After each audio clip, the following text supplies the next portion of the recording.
어제 기자들에게 긴급하게 기자회견을 자청한 사람이 있습니다. 그 얘기를 해볼까 합니다. 홍순빈 아나운서. 네, 마약 투약 혐의를 받고 있는 황하나 씨는 경찰 조사에서 지난해 말 한 연예인의 권유로 자신이 다시 마약에 손을 댔다고 진술했습니다.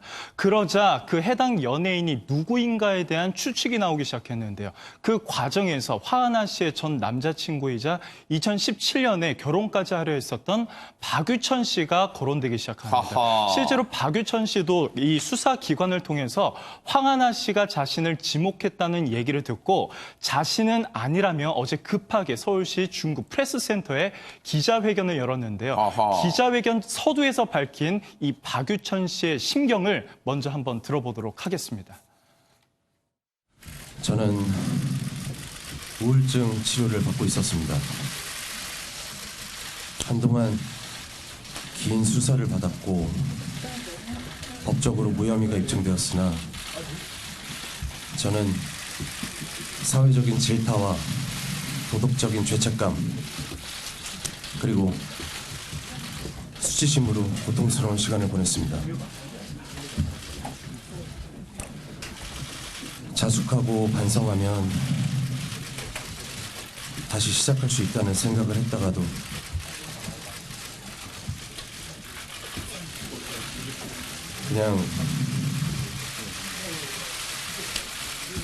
그냥 죽어버리고 싶다는 생각에 사로잡히기도 하고 저 자신이 용서가 되지 않는 순간이 찾아올 때면 잠을 잘 수도 없고 술을 찾기도 했습니다. 정신과에서 우울증 치료를 받게 되었고 처방된 수면제로 겨우 잠들고 그렇게 하는 날들이 많았습니다. 손정혜 변호사님, 조금 전에 박유천 씨가 말한 도덕적 죄책감, 수치심, 어떤 사건을 말하는 겁니까? 2016년이었죠. 어떤 여성이 성폭력을 당했다라고 하면서 박유천 씨를 가해자로 지목을 합니다. 하하. 그리고 두 번째, 세 번째, 네 번째까지 피해를 입었다라고 이제 고소에 이르는 여성들이 등장하면서 성폭력 사건에 대한 수사가 진행이 됩니다. 오랜 조사가 있었고요. 사회적인 물의가 발생을 했는데 결국 무혐의 처분은 받았습니다. 그 강제성을 인정할 만한 증거는 없다라고 판단이 됐는데요. 그 당시에 굉장히 이미지에 타격을 많이 입었죠. 그리고 나서 이제 군 입대를 해서 복무를 마치고 이제 조용히 이제 연예계에 복귀하는 것 같았습니다. 네. 여전히 이제 여론은 우호적이지 않았고요. 그러겠네요. 외국에서도 이제 팬미팅 행사나 여러 가지 활동을 했고 네. 올해 초 2월에 이제 첫 그 솔로 앨범도 내기는 했습니다. 슬로우 댄스라는 것을 발표를 했는데 네. 그리고 나서 활동을 조금 하는 것 같았지만 지금 황하나 씨 사건으로 다시 기자회견을 그러네요. 열고 있습니다. 유인경 평론가님, 사실은 저 사건, 성폭력 그 사건이 터지기 전까지는 그래도 박유천 씨가 꽤 반듯한 이미지로 비치긴 했어요. 박유천 씨가 소속돼 있던 동방신기라는 그룹은 그러네요. 우리 기성세대들은 상상을 못할 만큼 인기를 끌었고요. K-팝을 굉장히 알리는데 공헌을 했었고 그랬죠, 네네. 박유천 씨도 뭐 해산 용모와 뭐 단정한 태도 등으로 좋은 이미지였는데 그 성폭력이 문제가 아니라 폭력이 일어났던 정수가 정말 우리가 방송에서 말하기도 어렵죠. 화장실 이야기가 나오는 바람에 이미지가 더 추락했고요. 네. 박윤청 씨의 동생도 연기자로 같이 활동을 해서 네. 형제 연예인이었는데 동생마저도 지금 더불어서 연예 활동을 잘 못하고 있는 상황인 것 같습니다. 네. 행동 하나하나가 정말 연예인을 공인이라고 해야 될지 안 될지 좀 경계선이 애매모호하긴 하지만 많은 청소년들이 롤 모델로 삼고 있는 거기 때문에 네. 좀 많은 이미지 추락이 있었죠. 네. 당시에 그 성폭력 사건에 휘말렸을 때 힘이 돼줬던 사람이 바로 황하나라는 사람이었습니다. 바로 연인 관계였죠. 그런데 이후에 결말은 좋지 않았습니다. 어제 기자회견에서도 황하나 씨에 대한 언급을 합니다. 그 얘기 들어보시고 이어가 보도록 하겠습니다. 저는 황하나와 작년 초 헤어질 결심을 했고 결별했습니다. 결별 후에 저는 황하나에게 협박에 시달렸지만 그래도 그 사람은 제가 정말 힘들었던 2017년 그 시기에 세상이 모두 등을 돌렸다고 생각했을 때 제 곁에서 저를 좋아해 준 사람이기 때문에 책임감이 있었고 미안한 마음이 컸습니다. 그렇기 때문에 헤어진 이후에 불쑥 연락을 하거나 집으로 찾아와서 하소연을 하면 들어주려 하고 매번 사과를 하고 마음을 달래주려고 했습니다. 그럴 때면 너무 고통스러웠고 저는 처방받은 수면제를 먹고 잠이 든 적이 많았습니다. 김복준 의원님, 예. 영화 같은 얘기들이 계속해서 쏟아져 나오고 있습니다. 결별 이후에 황하나로부터 협박이 시작됐답니다. 그러니까 작년 초에 이제 두 사람이 헤어졌다는 거 아니에요? 헤어지고 났는데도 황하나가 시도 때도 없이 집으로 찾아오거나 뭐 연락해가지고 불쑥만 만나자고 그래서 만나면 뭐 어떤 하소연 혹은 뭐 지금 얘기하는 협박의 내용이 뭔지는 모르겠습니다만은 네. 협박을 하곤 했다. 그래도 끝까지 묵묵히 본인은 들어줬다. 이제 이렇게 얘기하는데요. 네. 이 박유천 씨 입장에서는 그럴 것 같아요. 2017년 당시인가요? 그때 이 모든 사람들이 자기 주변에서 다 떠났죠. 뭐 이 사건에 연루되면서 네. 그래도 그 위급한 상황에 네. 어떤 그 백척간두의 상황에서 유일하게 자기 옆에서 이 머물렀던 사람은 황하나였던 건 맞아요. 그런데 그 이제 어떤 이유인지 모르지만 뭐 어느 정도 그 봉합이 되고 나니까 헤어졌다고 하는데요. 뭐 그래서 이제 본인도 우울증 치료를 하고 있었다고 이렇게 네. 이제 얘기하는데 저는 지금 이 얘기 박유천 씨가 하는 거는 후퇴어 이거 경찰에 가서 조사하면 실제로 황하나가 진술하는 내용이 맞는지 틀리는지 나올 텐데 이렇게 기자회견까지 열어가지고 저렇게 할 필요가 있나 싶기도 하고요. 네. 이것도 변호사분들께서 지원했을까요? 글쎄요. 저 어제 기자회견 내용에 저 발언이 나오다 보니까 다시금 주목받는 황하나의 SNS 글이 있다는데요. 손정혜 변호사님 뭡니까? 네, 바로 2월 28일에 SNS에 본인이 직접 쓴 글이 다시 화제가 되고 있습니다. 네. 현재는 삭제된 상태인데요. 내용은 처음에 이렇게 시작합니다. 남자 하나 잘못 만나서 별일을 다 겪는다. 이렇게 장문의 글이 올라오는데요. 그 내용 중에는 일단 나는 마음이 약하지만 너무 참았기 때문에 모든 일을 공개하려 한다. 의미심장한데요. 엄청난 손해인 것도 알지만 오랫동안 참았는데 비겁하고 찌질함에 터지고 말았다. 네. 매니저까지 불러서 잘못을 저지르고 도망갔다. 네. 그러니까 이 부분에 대한 어떤 부분은 연예인으로 추단이 됩니다. 네. 지금 그의 회사와 가족들이 머리를 맞대고 나를 나쁜 사람, 가해자로 만들려고 굉장히 노력하고 있다. 더러운 네. 작전이라고 아하. 표현하라고 했습니다. 더러운 작전을 준비하고 있다는 메시지를 받았다. 네. 그동안 그 사람에게 당한 여자들은 힘이 없고 돈이 없는 사람들이어서 꼼짝이 없이 당했지만 나는 다르다. 라고 얘기를 하면서 나는 절대 그렇게 되지 않을 것이다 라고 하고 그리고 마지막으로 이렇게 이야기합니다. 누구라고는 단정 짓지 말아라. 반전이 있을 수 있다. 이렇게 글을 썼는데요. 그리고 나서 그 글 마지막 부분에는 성매매, 동물학대, 그리고 여자 폭행, 사기라는 단어까지 결부가 되어 있습니다. 이 글은 누구를 겨냥해서 쓴 것이냐. 이 사건이 이제 발생하고 나서 이 글이 다시 화제가 되고 있습니다.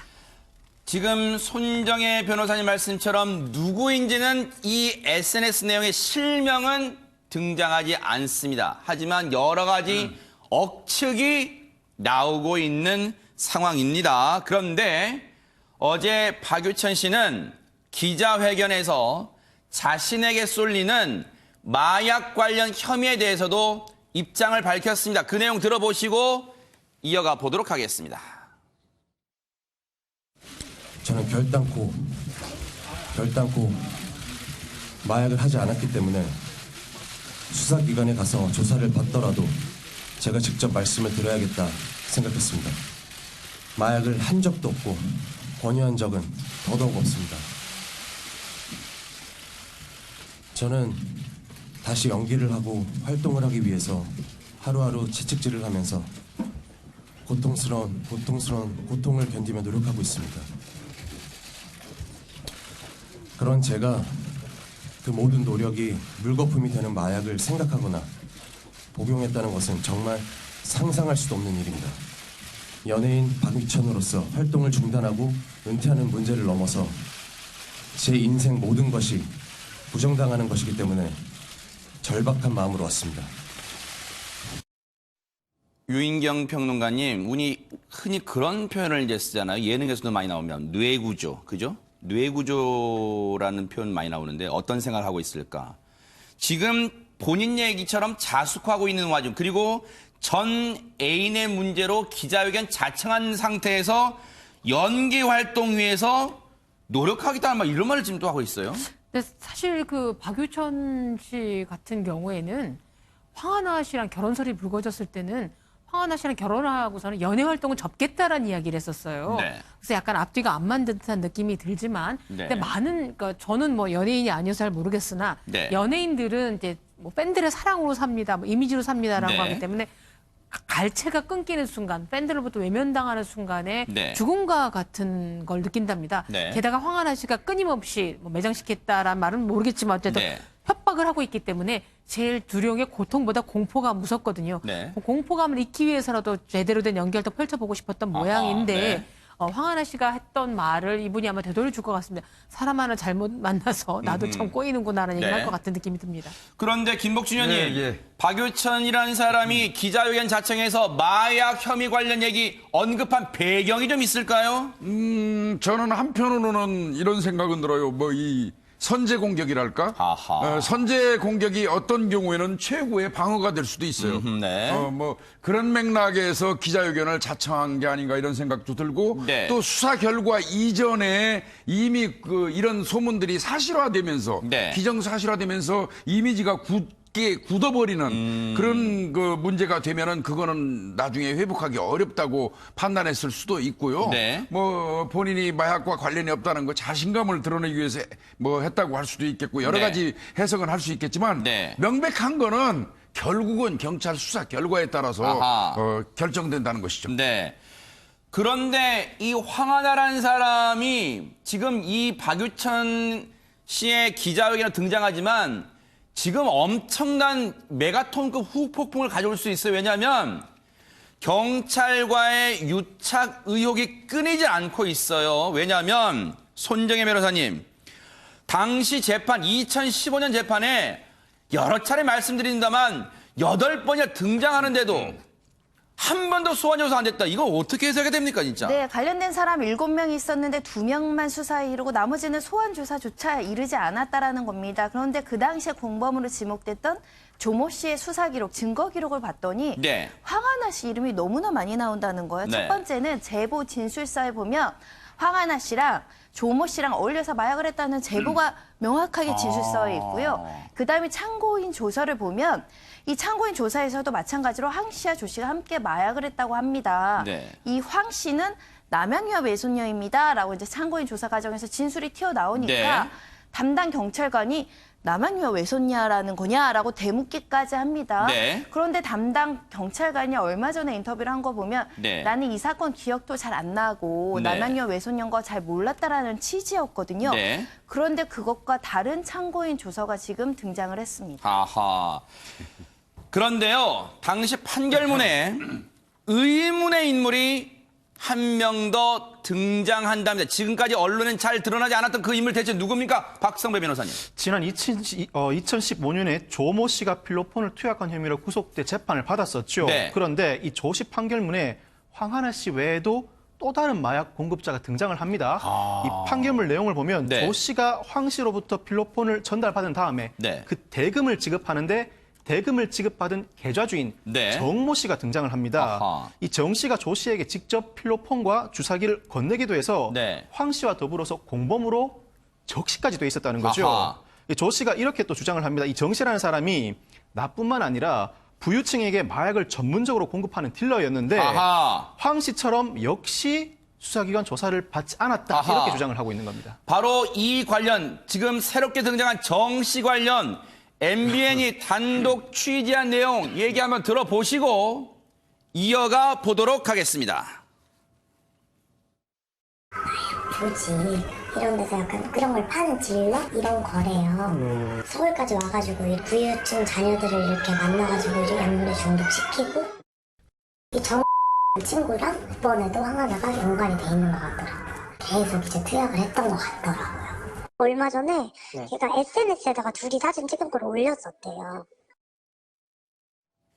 김복준 의원님, 예, 지금 예. 충격적인 내용들이 계속해서 나오고 있어요. 부유층에게 부유층 자녀를 만나 약물 중독시킨다. 약물을 계속 공급하면은 계속 사서 복용하고 투약하는 사람은 중독될 수밖에 없겠죠. 그런데 이 사람은 보니까 그냥 일반 마약 그 공급자는 아닌 것 같아요. 나름대로 타겟팅이 된 것 같습니다. 네. 부유층이나 거기에 플러스해서 연예인 쪽으로 네. 아마 전문 그 마약 공급 하는 사람인 것 같은데 네. 2015년 당시에 문제가 됐던 사건이 있었을 때에도 네. 황하나 같은 경우에는 조모 씨라는 여대생한테 그 마약을 공급을 했잖아요. 네. 그리고 그 사람한테 계좌번호를 적어줘요. 하하. 일로 입금하면 된다. 마약 그렇죠, 대금은. 네. 그 계좌번호의 주인이 누구냐면 지금 말씀하신 정모라는 사람이거든요. 그렇게 따지면 이 사람은 그쪽 범죄 세계에서는 거의 꾼이고 프로라는 얘기예요. 네. 이 사람에 대한 조사는 상당 부분 좀 진행이 되어야 될 것 같고요. 네. 지금 황하나는 그 이후에도 이 사람하고 만나가지고 같이 사진을 찍는 등 SNS로 올렸다고 하잖아요. 아하. 그렇다면 황하나는 그 정 씨하고 계속 그 끈을 이어오고 있었다는 그러네요. 뜻이죠. 네. 예. 황하나가 마약 공급 투약 혐의로 재판에 갔지만 아무런 조사도 안 받았잖아요. 근데 지금 얘기를 들어보면 황하나보다 더 공급책의 윗선이 정모 씨라는 생각도 듭니다. 반드시 밝혀내야 돼요. 그런데 자, 마약 관련 얘기. 혐의를 받고 있는 로버트 할리 씨 얘기를 안 해볼 수가 없어요. 홍순빈 아나운서 구속영장 청구됐는데 어떻게 됐습니까? 네, 마약 투약 혐의를 받는 로버트 할리 씨가 이 구속영장 그 영장실질 심사를 받기 위해서 어제 오전에 수원지방법원으로 향하는 모습 뉴스파이터 시간에서도 확인해 봤었는데요. 어제 밤에 이 심사가 끝났다고 합니다. 그런데 결과는 구속영장 기각이었습니다. 아하. 이제 기각 후에 로버트 할리 씨가 이제 귀가하는 모습인데요. 이 모습도 계속해서 이어서 한번 보도록 하겠습니다. 수사 상태에서 조사 받게 되셨는데 어떠신가요, 심경이?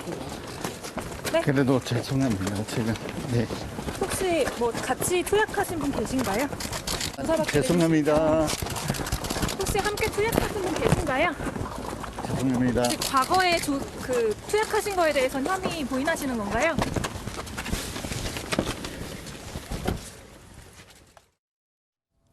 김복준 의원님. 예. 죄송하다고는 하면서도 네. 지금 일부만 시인하고 과거 투약 혐의에 대해서는 일단 꼭 다물고 있어요. 일단. 그러니까 과거 투약 혐의가 뭐냐면 2017년과 2018년 안양 만안경찰서에서 했던 사건이에요. 네네. 안양 만안경찰서에서 사건을 할 때 이 하일 씨죠. 이제 우리나라 귀환했으니까 그러네요, 네. 하일 씨로 불러야 되겠습니다. 하일 씨하고 같이 마약을 투약했다는 남성을 적발한 적이 있어요. 네. 그 남성의 진술에 의거해서 하일 씨를 불러들였는데 네. 그 당시에 하일 씨가 한참 있다 나타났는데 온몸에 있는 모든 이 털을 다 깎고 들어왔어요. 그 얘기인즉슨 바꿔서 얘기하면 뭐 어떤 증거를 인멸했다고 제가 볼 때는 개인적으로 그렇게 보여요. 네. 여하간 그게 그 작전이 성공했는지 몰라도 아하. 그 당시에는 뭐 소변 검사 정도로 음성이 나와버리니까 네. 더 이상 처벌하지 못했고 아하. 그거는 무혐의 처분이 됐어요. 네. 그러나 저는 그거 분명히 그 무혐의가 법상 무혐의지 심정적으로 그러네요. 무혐의는 아니라고 봅니다. 네. 그러니까 그 부분은 끝까지 네. 이제 하일 씨가 부정하는 거고요. 네. 이번에 이제 양성 반응이 나온 건 최근 겁니다. 아하. 그 부분만 인정하고 네. 지금 처벌을 받는 것이죠. 아하. 그러면요, 박성배 변호사님, 이번에는 소변 검사에서 약물 양성 반응이 나왔는데 왜 구속영장이 기각된 겁니까? 법원에서는 피의 사실에 대한 증거 자료가 대부분 수집돼 있다. 그리고 범죄 사실을 모두 인정하기 때문에 증거인멸 우려도 없다. 주거가 일정하기 때문에 도주 우려도 없다는 이유로 기각을 했는데 마약, 특히 대마필로폰의 경우에는 초범인 경우에는 구속영장 청구를 안 하거나 영장이 기각되는 경우가 많습니다.